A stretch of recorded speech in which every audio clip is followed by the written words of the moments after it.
Mana novdamiz. Novda gul ochilib bo'lay degan bo'lishi kerak. Men olayotganda gul tojilar tushib ketdi. Bu birinchi manmaqi.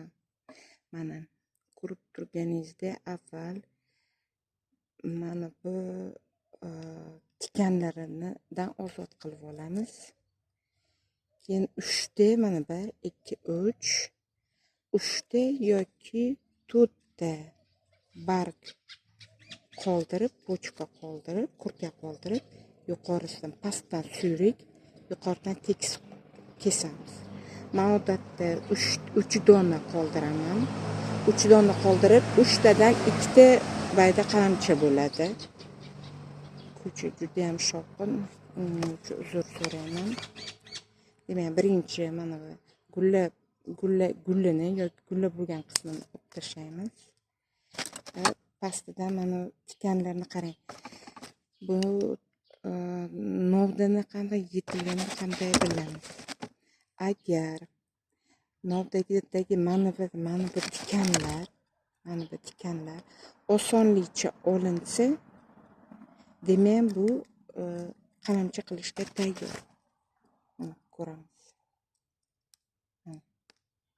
Osonlikcha mana olinyapti. Tikanlarni olib tashlaymiz, keyin qalamcha qilganda buyulgan novdalardan qilinadi, eski novdalardan emas. Nima uchun tikanlar olinadi? Ishlash uchun, qulay bo'lish uchun, qo'limizga kirmasligi uchun. Mana osongina olindi. Endi 1, 2, ana 3 ta. 3 ta barg qoldirib, yuqoridan 2 cm qoldirib kesamiz. Kesdik. Bunisini ham 1, 2, 3. Endi pastki qismidagi bargga olib tashlaymiz.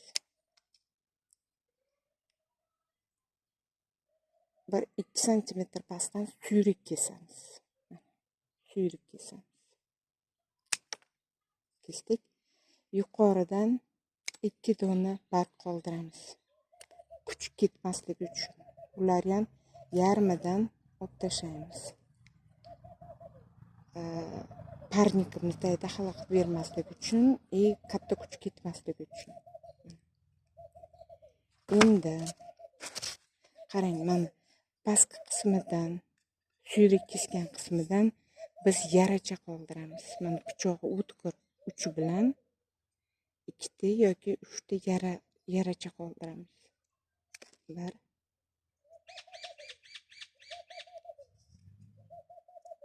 2,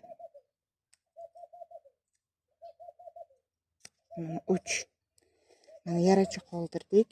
Keyin mana bu tikanlar o'rni ham yarachaga ketadi.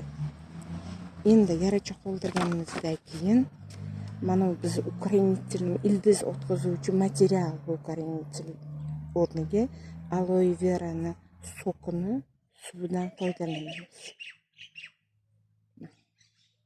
Bunda qilib hozircha suqib turaman. Yaxshilab ichida sok tanasiga ketish uchun. Hozir endi ikkinchisini ham tayyorlab olamiz. Ikkinchisini ham xuddi shunday qilamiz. Pastki bargini olib tashlaymiz.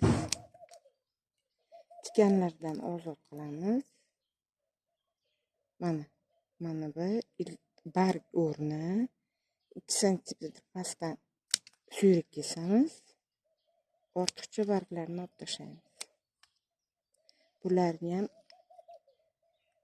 oson bo'lish uchun, kuch katta ketmasligi uchun barglarni olib tashlaymiz. Mana qalamchamiz tayyor. Ko'rdinglar?